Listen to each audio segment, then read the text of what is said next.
Then we go to the night game. I mean, you picked the Giants. Like, come on, man. Like, I mean, I know I said they was gonna go OT, but I just had hope like Daniel Jones might play as good as he did against the Vikings. But they look like they. Man. I mean. They looked lost. I mean, I can't really go in on them too much because my team didn't do too well either. But I mean, I can go in on. I mean, we'll go on for it. But like, it was just looking at that game. I can tell like the Eagles was ready. For them, they was ready because the narrative's like, oh, they're coming flat. They're gonna come off the bye flat. Giants are coming in hot. And Daniel Jones literally goes in there and performs like we are used to seeing. Yeah. I think it's because when you look at Jalen Hurts, and the receiving core, it was just a lot for them. I think that's where. No, absolutely, man. It was too much for the Giants. Yeah. Offensively, because you have too many. Like you have a dual threat quarterback where he can beat you on the air or beat you on the ground. Then you have running backs that can damage you and everything. And then you have two receivers where, if A.J. Brown is not getting the ball, Smith is still dangerous. Still 2,000-yard guys, man. Yeah, like so you got two 1,000 yards receivers on each side. So that's kind of tough for any defense. Yeah. And then, defensive side of the ball, I mean, I knew that was going to happen. Yeah. Because, when you watch the whole game, you see like these DBs was not playing. No. That D lineman exposed their weakness on offensive line. Mm-hmm.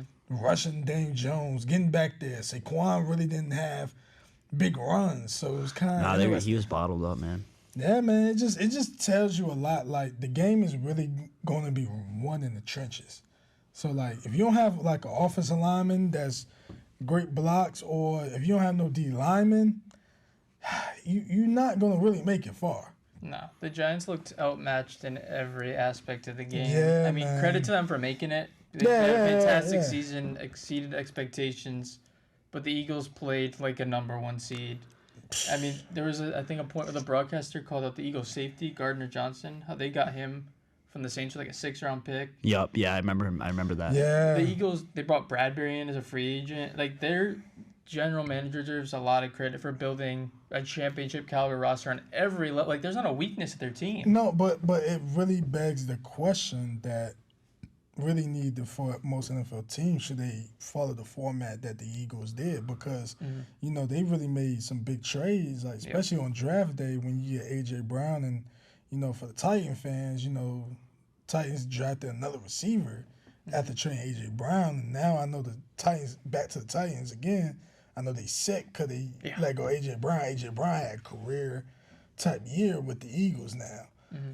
And now when you look at the Eagles, they really drafted or made trade and signings. And I think a lot of teams need to make the moves like that, where you're just trying to build to the point where you're dominant all aspects. You don't have no gray areas where, there's a great quarterback, great receivers, but the running backs, the shaky, or offensive line, D lineman shaky, or defensive back shaky. But man, I'm gonna be honest. I don't want to see the Eagles in the Super Bowl. I just can't sleep at night. Like I know people who's Eagles fans, but I just don't want to see them win a Super Bowl, because like when they won the Super Bowl in 2017, I believe. Yeah. Like it was like finally another team in the NFC East. They finally got one, but it was just like can't do it, man.